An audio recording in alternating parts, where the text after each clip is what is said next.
سبحان الله وبحمده عدد خلقه ورضا نفسه وزنة عرشه ومداد كلماته. اللهم صل وسلم وبارك على سيدنا محمد عليه أفضل الصلاة والسلام.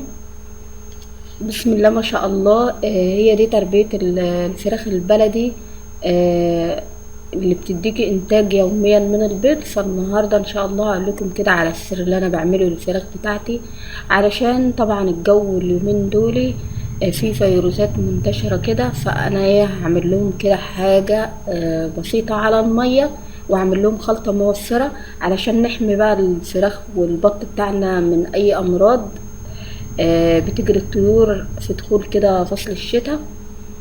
طبعا ما شاء الله يعني، وهنجمع البيض بتاعهم برضه هنشوف مع بعض. بس يا ريت لو انتوا لسه بتشوفوا القناه بتاعتي لاول مره تعملوا اشتراك وتفعلوا زر الجرس علشان كل ما انزل فيديو جديد يوصل لكم.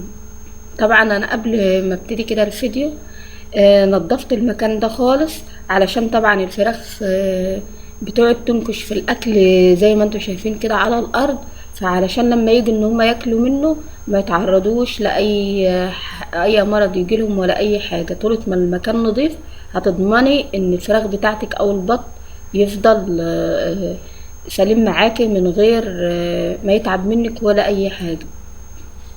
طبعا انا هنا الخلطة اللي انا حطيتها هي دي المكونات بتاعتها، بسيطة وخلطة موفرة ومغذية في نفس الوقت. والمكون اللي هنحط عليها ده علشان الناس اللي هي دايما بتسألنا عن الفراخ اللي هي ما بتبيضش كل يوم، الفراخ كلها ما بتبيضش مرة واحدة او بتقطع البيض. فهنشوف كده مع بعض. انا هنا جبت ربطة جرجير وابتديت ان انا بقطعها كده على الاكل بتاعهم، الاكل اللي هو اللي عبارة عن ده. دي موفرة جدا. الكوباية دي طبعا هو ده المكون اللي بيحمي عنقود البيض عند الفراخ وبخليهم يبيضوا يوميا عندك، وده الشعير.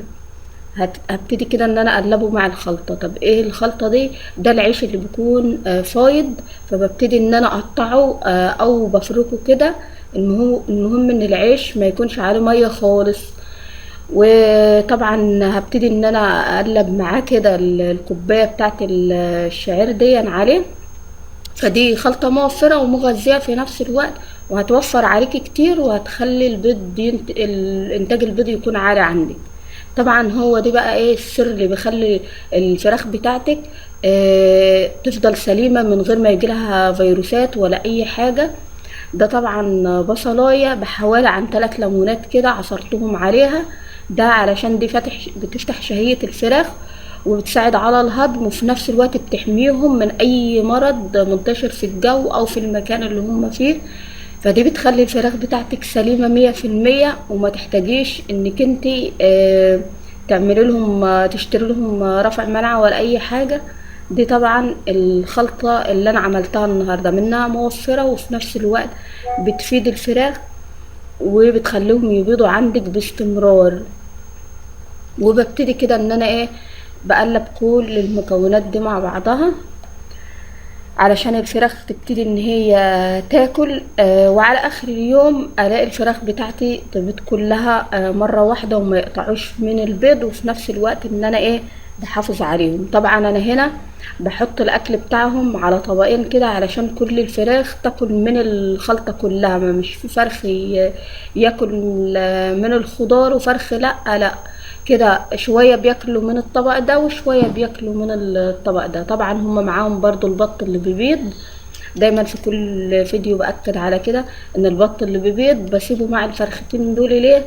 علشان يستفادوا من الحاجات والوصفات اللي انا بعملها، فيقوموا يبيضوا زي الفيديو اللي انا نزلته معاكم امبارح والبطة مطلعة، علشان انا بهتم بيهم وبهتم بالتغذية الصح وبحافظ على الفراخ بتاعتي. فما شاء الله بينتجوا معايا يوميا كده، وفي نفس الوقت بتلاقي مفيش فرخة بتسقط البيض، ولا في فرخة بتقطع عن البيض بشكل نهائي، ولا الكلام ده كله.